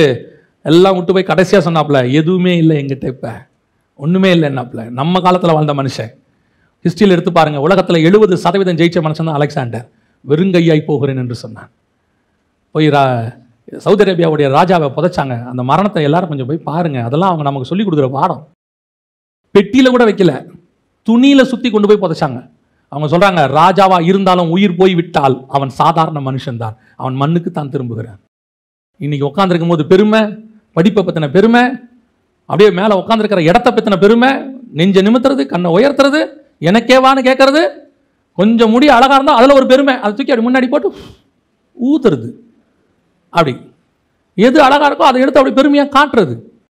பைக்கு நல்லா ஓட்ட தெரிஞ்சா அப்படி லாரிக்கு நடுவில் அப்படி போயிட்டு வருது. என்னைக்காவது ஒரு நாள் லாரிக்கு நடுவுலையே நிற்கிறது. கர்த்தர் பார்த்துக்கிட்டே இருக்கிறார் எல்லாத்தையும். God knows everything very well. அவருக்கு தெரியும். ஒரு நாள் தனியாக உட்காந்துருக்கும் போது சொல்லுவார், அப்படியே ஹாயா படுத்துட்டு, எல்லாம் நல்லா இருக்கு, எல்லாம் அமைதியாக இருக்கு, அப்படியே வெனிஸ் நகரத்தில் நடந்து கொண்டிருந்தால் எப்படி இருக்கும். அப்போ ஆண்டவர் அப்படியே சுவாமி தாரத்திலே கையை விடுவார். மகனே, நீ எங்கே இருந்தே தெரியுதா? ஊரில் கிராமத்தில் உங்கள் அப்பா யாருன்னு தெரியுமா? நீ என்ன எங்கே எப்படி இருந்தார்னு தெரியுமா? அவர் இருந்த இருப்புக்கு நீ எங்கே இருக்கிறேன்னு தெரியுமா? உன்னை போலவே படித்த உன் நண்பர்கள் இன்னைக்கு எங்கே இருக்கிறாங்கன்னு தெரியுமா? உன்னை நான் எங்கே உட்கார வச்சிருக்கேன்னு தெரியுதா? ஆடாதேன் பார் ஆண்டவர். எப்போ பொங்கும் தெரியுமா? அந்த அன்பை அப்படி ஊட்டி விட்டு போயிடுவார். ப்ரெசன்ஸ் போயிடும். ஜெபத்தில் போய் உட்காந்தா என்ன இருக்காது? பிரசன்ஸ் இருக்காது. ஐயோ ஆண்டவருடைய பிரசன்னத்தை காணுமே. அவர் சொல்றா, என் நேசரை தேடினேன். வசனம் சொல்லுது பாருங்க, என் நேசருக்காய் கதவை திறந்தேன், என் நேசரோ இல்லை, போய்விட்டார். அவர் சொன்ன வார்த்தையால் என் ஆத்துமா சோர்ந்து போயிற்று, அவரை தேடினேன். தேடுறேன், எங்கேயா போயிட்டீங்க? நான் பண்ணது தப்பு தான்யா. நான் உங்களுக்கு சொல்றேன், இந்த பணம் நோட்டுலாம் இருக்கு பாருங்க, இந்த நோட்டு வந்து பல நேரத்தில் உங்க மைண்டை தேவனை விட்டு தூரப்படுத்தும். இந்த நோட்டு ஆண்டவர் உங்களுக்கு ஏதோ வாங்குறதுக்கு கொடுத்ததான ஒரு லெண்டிங் திங், மாற்றுப்பொருள். நோட்டை நீங்க சாப்பிட முடியாது. நிறைய பேர் நம்ம நினச்சிக்கிறோம் இட்ஸ் லெண்டிங் திங், எதையோ வாங்குவதற்கான ஒரு பொருள். இன்னைக்கு அது ரூபா நோட்டு, ஒரு காலத்தில் அது மாற்று பொருளாக இருந்துச்சு, வெள்ளியாக இருந்துச்சு, சேக்கலாக இருந்துச்சு, ஒரு காலத்தில் பண்டமாற்றா இருந்துச்சு. இன்னைக்கு ரூபா நோட்டு. நமக்கு தேவை என்ன தெரியுமா? அந்த பக்கத்துல இருந்து எது நமக்கு வேணுமோ அதான் தேவை. அதை கொடுக்கிறவர் ஒருத்தர் இருக்கிறார். இந்த ரூபா மேல என்ன வரக்கூடாது? எண்ணங்கள் வரக்கூடாது. இந்த நடுவில் இருக்கிற விஷயம் பாருங்க. படிப்பு எதுக்கு சொல்லுங்க? படிப்பு என்ன? இந்த பூமியில் இருக்கிற வரைக்கும் நாம் வாழ்வதற்கு உதவி செய்கிற ஒரு காரியம். கொஞ்சம் நாலேஜை கொடுக்குது, கொஞ்சம் வேலையை கொடுக்குது, சம்பாதிக்க வைக்குது, குடும்பத்தை காப்புறோம். இதானே படிப்பு. நம்ம வரும்போது அது வரல, போகும்போது அது கூட வரல இல்லையா? சார் அவர் டாக்டர் செத்துருக்கிறார், 2 அடி கொஞ்சம் ஆழமாக போதைங்க. அவர் நல்ல டாக்டர், இன்னும் கொஞ்சம் 2 அடி போதைங்க. சொல்லவா போகிறாங்க? எடுக்கும்போது என்ன கேட்க போகிறாங்க? எடுப்பீங்களா? எப்போ எடுப்பீங்க? சாரை எப்போ எடுப்பீங்கன்னு கேட்க மாட்டாங்க. அதை எப்போ எடுப்பீங்க? போச்சா? பாடி வந்துடுச்சா? அடுத்த கேள்வி அதுவாக மாறிடுது அது. ஸோ இந்த படிப்பு இடையில நமக்கு வாழ்வதற்கு கிடைச்சதான ஒரு காரியம். பணம் வாழ்வதற்கு கிடைச்சதான ஒரு காரியம். இதை வேணான்னு சொல்லலை, ஆனால் இதை தலையில் தூக்கி வச்சுக்கிட்டு தேவனை ஓரமாக விட்டுட்டீங்கன்னா ஒரு நாள் நீங்கள் தேவனை தேடுகிற காலம் ஒன்று வரும். தேவனை தேடுகிற காலம். நீங்கள் தேடும் போது அவர் கிடைக்க மாட்டார். அதான் அவர் சொல்றார், நீங்கள் என்னை தேடினாலும் கண்டடைய மாட்டீர்கள். அதான் இன்னைக்கு நடந்துட்டு இருக்குது. தேவனை தேட வேண்டிய காலத்துல படிப்பு அது இதுன்னு ஓடிட்டு, நீங்க ஓட வேணாம்னு சொல்லல, கூட தேவனையும் தேடிட்டே ஓடணும். நீங்க யோசிச்சு பாருங்க, தாவீது ராஜ்யபாரம் பண்ண பராக்கிரம் செய்தது அதிகமாய் பைபிள்ல இருக்கா? தாவீது தேவனை அதிகமாய் தேடினது பைபிள்ல இருக்கா? தேவனை அதிகமாய் தேடினது தான் பைபிள்ல இருக்கு. அவன் பண்ண ராஜ்யபாரம் குறைவா இருக்குது. சாலமோன் பண்ண ஞானத்தை, அந்த ஞானத்தினுடைய தேவன் கொடுத்த ஞானம், அந்த தேவனை பத்தினது அதிகமா இருக்குதா? இல்ல அவன் ராஜகுமாரத்திகளோடு கூட அவன் பேசிட்டு இருந்தது நிறைய இருக்குதா? தேவன் கொடுத்த ஞானம் தான் அங்க அதிகமா இருக்குது. நீங்கள் தேவனோடு கூட எவ்வளவு ஸ்பெண்ட் பண்றீங்களோ அதுதான் உங்க லைஃப்ல லாஸ்ட் வரைக்கும் வரும். இதெல்லாம் குறுக்கால போயிடும், வந்துடும், வரும், தேவை போயிடும். கதவை கத்தருக்கு அடைச்சு நிக்காதீங்க, கதவை திறந்துருக்கணும். அவன் வேற ஓட்ட போட்டு நரகத்துக்கே போயிட்டான். ஆனா நமக்கு ஆண்டவர் ஒரு துவாரம் வச்சிருக்கிறாரு. அதான் நம்முடைய இருதயத்தினுடைய துவாரம். அது வழியா அப்பப்போ கத்தர் கையை விடுவாரு, ஒரு வாசனையை காட்டுவாரு. நீ பட்ட பாடுகள், நீ அறிந்த இடம், நீ எங்க இருந்த, எந்த இடத்துல காணப்பட்ட, எந்த இடத்துல நீ உருவாக்கப்பட்ட, எந்த பிளாட்ஃபார்ம்ல நீ படுத்திருந்த, எப்போ சாப்பாடு இல்லாம இருந்த, இன்னைக்கு நீ ஆசீர்வதிக்கப்பட்டிருக்கிறாய், எந்த மாற்று கருத்தும் இல்லை. ஆனால் இந்த ஆசீர்வாதத்துக்கு உன்னை கொண்டு வந்து உட்கார வைப்பதற்கு நான் நடத்தின காலம் இருக்குல்ல, உன்னை உருவாக்கின காலம் இருக்குல்ல, அதை மறந்துடாதேங்கிறார் ஆண்டவர். அதுதாங்க தாவீதுகிட்ட பிளஸ் பாயிண்ட். பைபிள் மொத்தத்திலுமே அவனை மாதிரி தேவனை வந்து அது அதனால தான் அவர் சொல்றாரு, என் இருதயத்துக்கு ஏற்றவனை கண்டேன். நீங்க அவனை ராஜாவா உட்கார வைங்க, இல்ல நீ இன்னும் தாண்டி வேற எங்க வேணா உட்கார வைங்க, அவன் இருதயம் தேவனை மட்டும்தான் தேடும். அவன் சொல்றான், என் இருதயம், என் ஆத்மா எப்படி இருக்குதா? மான்கள் நீரோடைய வாஞ்சிப்பது போல. இன்னைக்கு நம்ம வந்தவன கேட்டு பாருங்க, எல்லாரும் சொல்ற வேலை ஞாயிற்றுக்கிழமை ஒரு நாள் தேவனுக்கு கொடுக்கறதே ரொம்ப டைம். இருக்கிற பிஸி ஷெடியூல்ல சர்ச்சுக்கு வர்றதே பல நேரத்தில் நாம் படுத்து கிடக்கிறோம். கர்த்தர் கதவை தட்டுகிறார். தட்டும் பொழுது நாம் திறந்து விட்டால் நல்லது. நான் சொல்றேன், தட்டுற இடத்தில் சபை இருக்கவே கூடாது. நம்ம சபை எப்பொழுதும் தேவனுக்கு திறந்திருக்கிற சபையாக இருக்க வேண்டும். தேவன் எப்போ வந்தாலும் சபைக்குள்ள நுழையிற சபையா இருக்கணும், உள்ளுக்குள்ளே பிரவேசிக்கிற சபையா இருக்கணும். இப்ப வாசிங்க பார்ப்போம், வெளிப்படுத்தின விசேஷம் 3ஆம் அதிகாரம் 20வது வசனம் வாசி. இதோ நான் வாசப்படியில் நின்று தட்டுகிறேன், ஒருவன் என் சத்தத்தை கேட்டு கதவை திறந்தால் அவனிடத்தில் நான் பிரவேசித்து அவனோடு கூட போஜனம் பண்ணுவேன். இதுதான் கர்த்தர் நமக்கு கொடுக்குற வாக்குத்தத்தம். கர்த்தர் கொடுக்குற வாக்குத்தத்தம். இப்போ இங்கே ஆண்டவர் வரும்போது அப்படி கதவை திறந்துட்டோம்னா இங்கே ஒரு வாசல் இருக்கிறது. நம்முடைய சபையினுடைய வாசல், நாம தான் சபை, நாமே அவருடைய மனவாட்டி சபையாக இருக்கிறோம். கர்த்தர் திறக்கும் போது உள்ளே வந்து ஆண்டவர் பார்க்குறாரு, இது உலாவுகிற இடமா இல்லை, வந்து வந்து போகிற இடமா இல்லை, நான் உட்காந்து அவன் கூட சாப்பிட்ற இடமா இது காணப்படுகிறது. நான் அவனோடு கூட உட்கார்ந்து போஜனம் பண்ணுவேன், அவனும் என்னோடு கூட போஜனம். எவ்வளோ பெரிய ஆசீர்வாதம். இதை வந்து இஸ்ரவேல் ஜனங்க இழந்து போயிட்டாங்க. அந்த சபையிலையும் கர்த்தர் அப்படி தான் இருந்தார். சமூகத்தாப்பம் உள்ளே இருந்துச்சு, மகாபரிசத்துக்குள்ள மறைவான மண்ணா இருந்துச்சு. அவங்க மட்டும் அன்னைக்கு அந்த வாசலை அடைக்காம இருந்திருந்தாங்கன்னா கர்த்தர் உள்ளே அவர்களை பிரவேசிக்க பண்ணியிருப்பார். இயேசு வரும்போது அவர்களும் உள்ளே பிரவேசிப்பார்கள். வேற வழி இல்லாம அந்த ஆலயத்தை கர்த்தர் இடிச்சு போட்டுட்டார். இன்னைக்கு இந்த ஆலயத்தை கர்த்தர் கட்டியிருக்கிறாரு. இப்போ நாம மோசமான இடத்துல நிற்கிறோம். இப்பவும் சபைக்கு கர்த்தர் தட்டிக்கிட்டு இருக்கிறார். இது தட்டுகிற ஸ்தலம். இவருக்கு தட்டுறதை விட்டு நாம செவி சாய்க்காம ஆலயத்தில் அந்த அவன் செவுறு கட்டின மாதிரி இன்னைக்கு சபை கட்டிக்கிட்டு இருக்கு. பல சபைகள் கட்டிக்கிட்டு இருக்கு. சத்தம் கொடுத்தாலும் கேட்க மாட்டேங்குது. என்ன பெரிய கொடுமை தெரியுமா? இவங்க ஒரு கிரௌடை உருவாக்கி வச்சுட்டாங்க. அவனுக்கு எது கெட்டதுன்னே தெரிய மாட்டேங்குது. அவனுக்கு எது இப்ப வசனத்தை விட்டு தூரமா இருக்கிறாங்கன்றதே அவனுக்கு என்ன செய்யல தெரியல. மனக்கண்கள் குருடாகிட்டே போகுது. நிறைய ஊழியக்காரங்களுக்கும் போயிட்டு இருக்குது.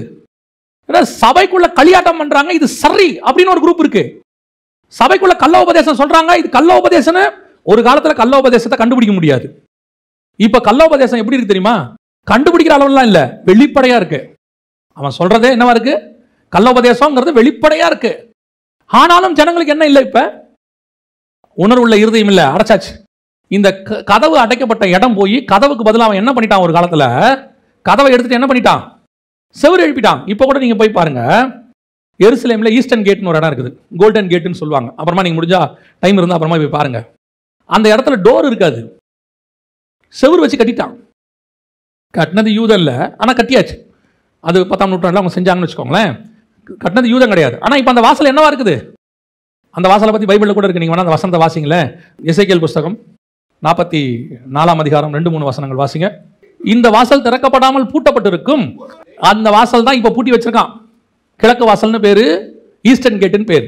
அவன் பூட்டிட்டான். ஒருவரும் அதில் பிரவேசிப்பதில்லை. எல்லாம் பூட்டியாச்சு, ஓவர். கதவு இருந்தா தானே நீங்க திறப்பீங்க. அப்ப நாங்க எப்படிங்க உள்ளே போவோம்? நான் ஒரு வழி கொடுக்குறேன், ஓட்ட போட்டு கொடுக்குறேன், இது வழியா போ. ஏன் அதுல என்ன? இந்த பக்கம் ஏன் பூசி தெரியுமா? அந்த பக்கத்துல நான் ஒரு விக்கிரகத்தை வச்சிருக்கிறேன், கர்த்தருக்கு பிரியம் இல்லாதது. பரிசுத்த ஸ்தலத்துல அவர் இல்ல, போயிட்டாரு. வெளியே வச்சுட்டேன் வாசல் நடையில. ஏன்னா பரிசுத்த ஸ்தலத்துக்கு அவனால போக முடியாது, பிசாசால பரிசுத்தத்துக்கு போக முடியாது, பரலோகத்துக்கு போக முடியாது. அதனால அவன் இருக்கிற இடத்துக்கு எங்க முடியுமோ அது வரைக்கும் வச்சுட்டேன். கதவை பூட்டியாச்சு. கதவுக்கு பதிலாக இப்ப செவுரு வச்சு அடைச்சாச்சு. இப்ப அந்த இடத்துக்கு தான் புதிய ஏற்பாட்டு சபை போயிட்டு இருக்குது. வாசலை செவுரு வச்சு அடைக்கிற இடத்துக்கு போயிட்டு இருக்கிறாங்க. இயேசுக்கு பதிலா வேற ஆல்டர்னேட் வாசல் வந்தாச்சு. அந்த வாசல்ல இருந்த இயேசுங்கிற வாசல்ல உள்ளே வர முடியாதபடிக்கு செவுரை வச்சு அடைக்கிறாங்க. என்ன கொடுமைனா, அப்படி அடைக்கிறதே பல பேருக்கு தெரியல. இன்னைக்கு பல ஊழியர்களுக்கு தெரியல, அவங்களுக்கு புரிஞ்சிக்கவே முடியல. அவர்கள் இன்னைக்கு இந்த மாடர்ன் டெக்னாலஜி, மாடர்ன் இதுல மாட்டிக்கிட்டு, மாடர்னைஸை இங்க யாருமே எதிர்க்கலங்க. திருப்பியும் சொல்றேன், நான் சொல்லிட்டு முடிக்கிறேன், கவனிங்க. நான் மாடர்னைஸை எதிர்க்கவே இல்லை. அதாவது மாற்றம் ஒன்றுதான் மாறாதது, ஆனால் சில விஷயங்கள் மாறாது. வசனம் என்ன செய்யாது? இயேசுநாதர் என்ன செய்ய மாட்டாரு? மனவாட்டி சபை என்ன செய்யாது? அது மாறவே மாறாது. ஏன்னா அது ஃபார்முலா. நீங்க என்ன வேணாலும் மாத்துங்க, 2+2 4 தானே, அது மாறாது தானே. ஏங்க இன்னைக்கு நம்ம அட்வான்ஸா வந்துட்டோம், 2+2 5 வச்சுக்கலாம், ஏன்னா இன்னைக்கு கணக்கு ரொம்ப ஜாஸ்தியா இருக்குது. மாத்துமா? மாறாது, அது மாறாதது, அவ்வளவுதான். அதே மாதிரி தான் கர்த்தர் சபைக்கு கொடுத்த சத்தியமும் மாறவே மாறாது. இன்னைக்கு பிரச்சனை என்னன்னா, எது சத்தியம்னு உங்களுக்கு தெரியல. அதனுடைய விளைவு கர்த்தர் தட்டிக்கிட்டு இருக்கிறாரு. ஒரு நாள் தட்டக்கூடாதபடிக்கு கதவை எடுத்துட்டு அடைச்சிருவாங்க. இன்னும் கொஞ்ச நாள் அது நடக்கும். அப்பொழுது உங்களுக்கு வாசலே இருக்காது. அதனாலதான் ஆண்டவர் சொல்றாரு, ஒரு நாள் வரும், நீங்கள் என்னை தேடினாலும் கண்டடைய மாட்டீர்கள். மொத்தமா மூடிடுவாங்க, அவ்வளவுதான், முடிஞ்சிருச்சு. இப்ப மூடுற இடத்துக்கு போயிட்டு இருக்கிறான். இப்ப திறந்திருக்குது. சில வாசல்களை கர்த்தர் இன்னும் நமக்கு திறந்து வச்சிருக்கிறார். நம்ம தட்டும் போதே திறந்துடணும். திறந்துட்டா உள்ளே வந்து வசனம் வந்துடும், போஜனம் வந்துடும். உள்ள பிதாவின் சித்தம் உள்ள வந்துடும். பிதாவின் சித்தத்தை செய்வதே போஜனமாக இருக்கிறது. பிதாவின் சித்தம் சபைக்குள்ள வந்துடும். கர்த்தருடைய வசனம் என்னவா இருக்கு? போஜனமா இருக்கு. கர்த்தருடைய வசனம் வந்துடும், சபை பிழைச்சுக்கும், நம்ம பிழைச்சிடலாம்.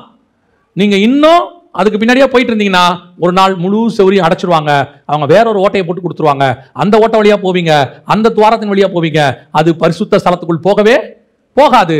அது பிரகாரம் வரைக்கும் தான் போகும், அதுக்கு மேல உங்களை கொண்டு போகாது. இன்னைக்கு அப்படி வாசல் அடைக்கிறவர்கள் அநேகர் வந்து விட்டார்கள். நமக்கும் ஆண்டவர் இன்னும் வாசலை திறந்து வைத்திருக்கிறார். அல்லேலூயா. நம்ம ஜெபம் பண்ண போகிறோம் தேவ சமூகத்தில். எழுந்திருப்போமா? எல்லாம் கண்களை மூடுவோம் தேவ சமூகத்தில்.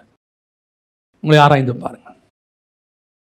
தேவன் வாசப்படியில் தான் நிற்கிறார், வேற எங்கேயுமே கிடையாது. நீ அவங்க போட்டிருக்கிற ஓட்டைய துவாரத்தின் வழியாக உள்ளே பிரவேசிக்க வேண்டும் என்று விரும்பினால் பிரவேசிக்கிற வரைக்கும் நல்லா இருக்கும், அங்க எல்லாம் சுமூகமா இருக்கும், ஸ்மூத்தா இருக்கும். ஆனா உள்ள போய் பார்த்தீங்கன்னா எரிச்சல் உண்டாக்குற விக்கிரகம் ஒன்று இருக்கும். தேவனை எரிச்சல் உண்டாக்குற காரியம் நடக்கும். நல்ல ஆவி உள்ளவர்கள், தேவனுடைய பரிசுத்த ஆவியிலே நிறைந்த ஊழியர்கள், பரிசுத்த ஆவியிலே நிறைந்த விசுவாசி இந்த ஆல்டர்னேட் வழியாக பிரவேசிக்கவே மாட்டான். எல்லா கண்களை மூடி ஆண்டவர்கிட்ட ஒப்பு கொடுத்து ஜெபம் பண்ணுங்க. நமக்குன்னு உள்ள ஒரு வாசல் இருக்குது, அதுல ஒரு கதவு இருக்குது. அதை கர்த்தர் நமக்கு திறந்து வைத்திருக்கிறார், ஒருவரும் பூட்டக்கூடாதபடிக்கு. அதன் வழியாய் பிரவேசிக்கிறவன் நித்திய ஜீவனை கண்டடைவான். மகா பரிசுத்த ஸ்தலத்துக்குள்ள அவன் பிரவேசிப்பான். இன்னைக்கு உங்களை மோசம் போக்குற ஒரு பெரிய கூட்டம் ஓடிக்கொண்டிருக்கு. இவர்கள் ஒரு காலத்தில் இஸ்ரவேலுக்கு நியாயப்பிரமாணத்தை அவர்கள் சிவரை வைத்து அடைத்தார்கள். அவங்க ஒரு ஓட்ட போட்டு கொடுத்துட்டாங்க. அதுதான் சரின்னு 2000 வருஷமா இஸ்ரவேல் ஜனங்க நினைச்சிட்டாங்க. அவங்களும் அந்த முறைமைக்குள்ள போயிட்டாங்க. இயேசு வந்து சொல்றாரு, இல்ல வேற ஒரு ஓட்டம் இருக்கு பாருங்க, இது வழியா உள்ள வாங்க. பெரும்பான்மையானவர்கள் அதில் பிரவேசிக்க விரும்பவில்லை. ஏன்னா அது இடுக்கனான ஓட்டை. இயேசுவை கல்லறியத்தான் பார்த்தான், ஆனா ஒரு கூட்டம் மட்டும் அவரை பற்றி கொண்டது. அந்த இடுக்கனான வாசல் வழியை பிரவேசித்தார்கள். அவர்கள் மகா பரிசுத்த ஸ்தலத்துக்குள் பிரவேசித்தார்கள். உங்களுக்கும் அதேதான், எனக்கும் அதேதான். இப்போ ஆண்டவர் நமக்கு வச்சிருக்கிற வாசலை அடைக்கிறவங்க வந்துட்டாங்க. மந்தையை தப்ப விடாத ஓநாய்கள் வந்து கொண்டிருக்கிறது. அவர்கள் ஒரு நாள் முழு கதவையும் அடைப்பார்கள். இப்பவே திறந்திருக்கிற வாசல் வழியா பிரவேசிருங்க. ஒருவேளை உங்க கதவு அடைச்சிருந்தா உங்க கதவு துவாரத்தின் வழியாகவே கர்த்தர் பேசிக் கொண்டிருக்கிறார். அவர் உங்களுக்கு செய்த அன்பை நோக்கி பாருங்கள். அவர் உங்களை களியாட்டத்தினால் மீட்கவில்லை, தம் சொந்த ரத்தத்தினால் மீட்டிருக்கிறார். அவர் உங்களை களியாட்டத்திற்கென்று அழைக்கவில்லை. அவர் உங்களை என்டர்டெயின்மெண்ட்டுக்கு அழைக்கவில்லை. அவர் இந்த பூமிக்குரிய ஆசீர்வாதத்துக்கு என்று உங்களை அழைக்கவில்லை. அவர் உங்களை அழைத்தது மகா பரிசுத்த ஆசீர்வாதத்திற்கு. உங்கள் கண்கள் காணாததும் காதுகள் கேட்காததும் மனுஷருடைய கற்பனைக்கு தோன்றாதுமான காரியத்திற்கு அவர் அழைத்திருக்கிறார். நீங்கள் அதை தேடும் பொழுது அது வரைக்கும் இந்த பூமியில் என்ன தேவையோ அதை பரலோகம் பார்த்துக் கொள்ளும். நீங்களோ வென்றால் அவங்க போட்டு வச்சிருக்கிற அந்த சின்ன ஓட்டை, பக்கத்து ஓட்டை, அந்த துவாரம், அதுல பிரவேசிக்கிறீங்க. அது என்ன சொல்லுது? உன்னை இந்த பூமியிலே கர்த்தர் கோடீஸ்வரனாக்குவார். இருக்கிற பெஸ்ட் கிரெடிட் கார்டை உனக்கு தான் கொடுப்பாரு. எந்த பேங்க்ல போய் கடன் கேட்டாலும் உனக்கு கண்டிப்பா கொடுப்பாங்க. கர்த்தர் உனக்கு திறந்த வாசல் வச்சிருக்கிறாரு. கடன் கொடுக்கிறதுக்கு திறந்த வாசல் கிடையாது, அது ஆல்டர்னேட் துவாரம். நீயோ கடன் கொடுப்பாய், கடன் வாங்காதிருப்பாய். அதுதான் சரியான வாசல். அதுதான் சரியான வாசல். அவர்கள் வைத்திருக்கிற வாசல் விசாலம், கர்த்தர் வைத்திருக்கிற வாசல் இடுக்கன். இடுக்கனான வாசல் வழிதான் பிரவேசிக்கணும். ஆனா இதனுடைய முடிவு நித்திய ஜீவன். அதிலே பிரவேசிக்கிறவர்கள் அநேகர். விசுவாசிகளுக்கு சொல்றேன், கர்த்தர் உங்களை சத்தியத்துக்குள்ளே கொண்டு வந்து நிறுத்தி இருக்கிறார். இது கொஞ்சம் இடுக்கனா இருக்கும், கஷ்டமா இருக்கும். அவங்க பேசுறது உங்களுக்கு நல்லா இருக்கும். உன்னை பலிக்கு பெருக பண்ணுவார், 100 மடங்கு ஆசீர்வதிப்பார், 1000 மடங்கு ஆசீர்வதிப்பார், உனக்கு லேண்ட் கொடுப்பார், கிண்டு கொடுப்பார், எல்லாம் சொல்லுவாங்க. அது விசாலமான பாதை. உலகம் எனக்கு பாத்திரம் அல்லன்னு சொல்றது தான் கர்த்தர் வச்ச வாசல். அதன் வழியா நான் சிலுவை எடுத்துக்கொண்டு சுமப்பேன், நடப்பேன்னு தைரியமா சொல்லுங்க. ஒப்பு கொடுத்து ஜெபம் பண்ணுவோமா? அடைக்கப்பட்ட கதவுகள் இன்னைக்கு திறக்கப்படும்படி, அடைக்கப்பட்ட கதவுகள் எல்லாம் இன்னைக்கு திறக்கணும். ஆல்டர்னேட் வாசல் வழியா பிரவேசிக்க கூடாது. நமக்கு ஒரே வழி, ஒரே வாசல், அந்த இயேசு கிறிஸ்து தான். அந்த வழியில நீங்க சத்தியத்தை கை கொண்டால் நித்திய ஜீவன் கிடைக்கும். அதான் இயேசு சொன்னார், நானே வழியும் சத்தியமும் ஜீவனுமாய் இருக்கிறேன். இயேசு என்கிற வழியில் சத்தியத்தை கை கொண்டால் ஜீவன் கிடைக்கும். ஒப்பு கொடுப்போமா? இன்னைக்கு ஒருவேளை தேவனை விட்டு சத்தியத்தை அறிந்தும் இந்த மாதிரி காரியங்கள் நல்லா இருக்குதே, இது கேட்கறதுக்கு நல்லா இருக்குதே, அங்க போறவங்க எல்லாம் பென்ஸ் கார் வாங்கிட்டாங்களே, அவங்க அங்க இருக்கிறவங்க எல்லாரும் 10 மாடி வீடு கட்டுறாங்களே, நாமோ கரெக்டா இருக்கு எல்லாம், அடுத்த மாசத்துக்கு ஒன்றும் இல்லையே அப்படின்னு நீங்க நினைக்கிறீங்களா? ஆண்டவர் சொல்றாரு, இந்த மாசம் உன்னை நடத்தினதான் அடுத்த மாசமும் நடத்துவேன், முடிவு பரியந்தமும் நான் உன்னை நடத்துவேன். பேங்க் பேலன்ஸை பார்த்துக்கிட்டே இருக்கிறதுக்கு பேரு விசுவாசம் இல்லை. கர்த்தர் கொடுத்தாலும் கொடுக்கா விட்டாலும் என் பார்வை கர்த்தர் மேல மட்டும் இருக்கும், அதுக்கு பேர் தான் விசுவாசம். இறைச்சி கொண்டு வருகிற, அப்பத்தை கொண்டு வருகிற காக்காவை பார்த்தா அதுக்கு பேர் விசுவாசம் இல்லை. காக்காவையே அனுப்புன தேவனை பார்க்கறது, அதுக்கு பேர் தான் விசுவாசம். ஒப்பு கொடுப்போமா? அப்படி ஒப்பு கொடுக்க விரும்புகிறவர்கள் கரங்களை தேவனுக்கு நேராக உயர்த்தி, இந்த வாசல் வழியை நான் பிரவேசிக்கிற விரும்புகிறேன் ஆண்டவரே, இந்த வாசல் வழியை நான் பிரவேசிக்க விரும்புகிறேன் ஆண்டவரே, நான் இந்த வாசல்ல முடிவு பரியந்தம் நடந்துடணும்ப்பா, முடிவு பரியந்தம் நான் ரட்சிக்கப்பட்டுறணும் ஆண்டவரே, நான் கைவிடப்பட்ட கூட்டத்தில் இருக்கக்கூடாது ஆண்டவரே. ஒப்பு கொடுப்போம் அதே சமூகத்தில். சர்வ வல்லமையுள்ள எங்கள் ஆண்டவரே, இந்த அருமையான நாளுக்காய் உமக்கு நன்றி. நீர் எங்களோடு கூட பேசின உம்முடைய வார்த்தைகளுக்காய் ஸ்தோத்திரம். நாங்கள் முடிவு பரியந்தம் இந்த ஓட்டத்தை ஓடி முடிக்க எங்களுக்கு கிருபை பாராட்டுங்க. எங்களுக்கு கொடுத்ததான இந்த பாதையில், இந்த ஓட்டத்தில், விசுவாச ஓட்டத்தில் முடிவு பரியந்தம் ஓடி முடிக்க கிருபை பாராட்டுங்க. எங்களை வழிவிலக பண்ணுகிற ஆல்டர்னேட் பாதைகள், ஆல்டர்னேட் துவாரங்கள், இது வழியாய் ஓடி நாங்கள் பிரகாரம் வரைக்கும் ஓடிட்டு அங்கேயே ஸ்டக்காகி நிற்காதபடிக்கு ஆண்டவரே, நீர் நியமித்த வாசல் வழியாய் ஓடி பலிபீடத்தில் எங்களை சுட்டெரித்து பிரகாரத்தை தாண்டி பரிசுத்த ஸ்தலமும் மகா பரிசுத்த ஸ்தலத்துக்குள்ளேயும் பிரவேசிக்க எங்களுக்கு கிருபை பாராட்டுங்கப்பா. ஒருவேளை நீங்கள் எங்களை கொண்டு போகிற பாதை இடுக்கனா இருந்தாலும் நாங்கள் சந்தோஷத்தோடு கூட அதில் பிரவேசிக்க கிருபை பாராட்டும். சிரித்த முகத்துடன் சிலுவை சுமக்க கிருபை பாராட்டும். நம்முடைய மகிமையுள்ள கரத்தில் எங்களை தாழ்த்துகிறோம். இந்த வார்த்தைகள் அவங்க இருதயங்களிலே பேசுவதாக எங்கள் ஆண்டவர் இயேசுவின் நாமத்தில் பிதாவே.